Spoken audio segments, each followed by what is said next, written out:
ইনসিয়ার জন্য ফিশ পুলো বানাবো, তো এই জন্য এখানে আমি বড় সাইজের একটা কার্ডবোর্ড নিছি। আমার এর থেকে বেশি বড় কাগজ ছিল না, এটা অ্যাপ্রক্সিমেট 12 ইঞ্চির একটা কাগজ। ফিশ আকৃতির আমি এই 12 ইঞ্চি সাইজের ফিশ বানিয়ে নিছি। মাথার যে অংশটা রাখছি এটা 3.5 ইঞ্চি রাখছি, এবং 3.5 ইঞ্চির পরে এটা 1.5 ইঞ্চি করে এখানে ভাগ করে দেব। এখানে মাছের আইস বসাতে হবে। মাছের আইস এই যে এখানে রাউন্ড শেপে মাছের আইস দিয়ে নিছি, 3টা সেক্টর মাছের আইস বসবে। এর সাইজটা আমাকে 2টা সাইজে কাট করতে হবে, একটা ব্যাক পার্ট আর ফ্রন্ট পার্টটা যেহেতু আমাকে মেজারমেন্ট অনুসারে কাটতে হবে, 2টা ফিশ সাইজ আমি কেটে নেব। এখানে যে বরাবর দাগাইছি ঠিক সেই বরাবরই কেটে নিব। এবং সেলাইয়ের সময় অবশ্যই আমার এক্সট্রা কাপড় রাখতে হবে যেন এই মেজারমেন্ট হিসাবেই মাছটা তৈরি হয়ে যায়। আমি এখানে 2 পিসে ফিশ কেটে নিছি, এটা হলো যে ব্যাক পার্ট। এখন সামনের অংশে এটা আমি কেটে নিব, মাথার অংশটা কেটে নিব। এখানে 3.5 ইঞ্চি বরাবর মাথার অংশটা কেটে নিব, এই পাখা কেটে নেব। আর এখানে 3টা জয়েন্ট হবে, 3টা জয়েন্ট আমি 1.5 ইঞ্চি করে এখানে আইস দিব মাছের, এই জন্য 1.5 ইঞ্চি করে আমি ভাগ রাখছি। এই যে এটা হলো আমার মাছের অংশ, এখানে জয়েন্ট হবে। আমি মাছের আইস যেহেতু এই জয়েন্টের ওপর দিয়ে দেয়া লাগবে, এই জন্য আমি 2 ইঞ্চি আর 2.5 ইঞ্চি পরিমাণ হিসেবে একটা আইসের কভার কেটে নিব। এটার জন্য আমি এক্সট্রা কোনো কাপড় রাখবো না, এটা এই মেজারমেন্ট অনুপাতেই আমি কাপড় কেটে নেব, এক্সট্রা বাড়তি কাপড় নেব না।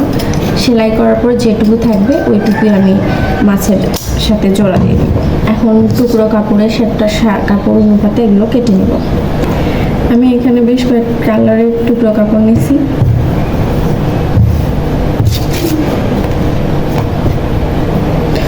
ও এটা তো অবশ্যই এই হাতটা কাটতে হবে, আমার তো মনে নেই, যেহেতু এগুলো টুকরো কাপড় তো অত কোনো আমার টেনশন নেই কাপড়ের।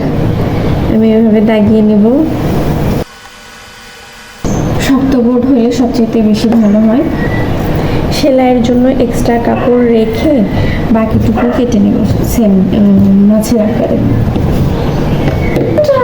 মামাটা ঠিক আছে, বাবা পাখি তুমি মনে পাখি। আমার এখানে পেছন পাট কাটা হয়ে গেছে, এখানে যতগুলো পিস আছে সবগুলো পিসে এরকম করে টুকরো করে বাড়তি কাপড় দিয়ে কেটে নেব। আর আমাকে কাজ করতে থেকে যে দেখেন বড় হেল্পিং হ্যান্ড এসে বসে গেছে। কি পড়ে গেল মা? কি পড়ে গেল?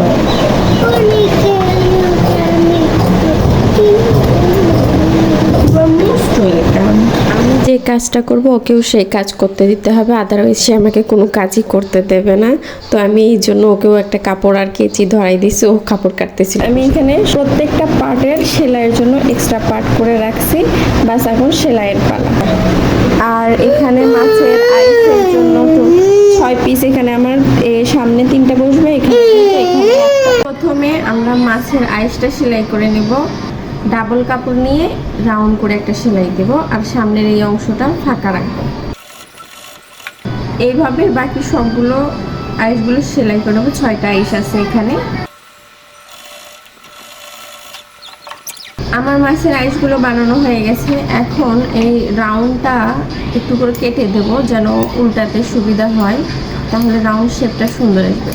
এখন এর মধ্যে অল্প পরিমাণ তুলা ভরাবো, বেশি তুলা ভরাবো না।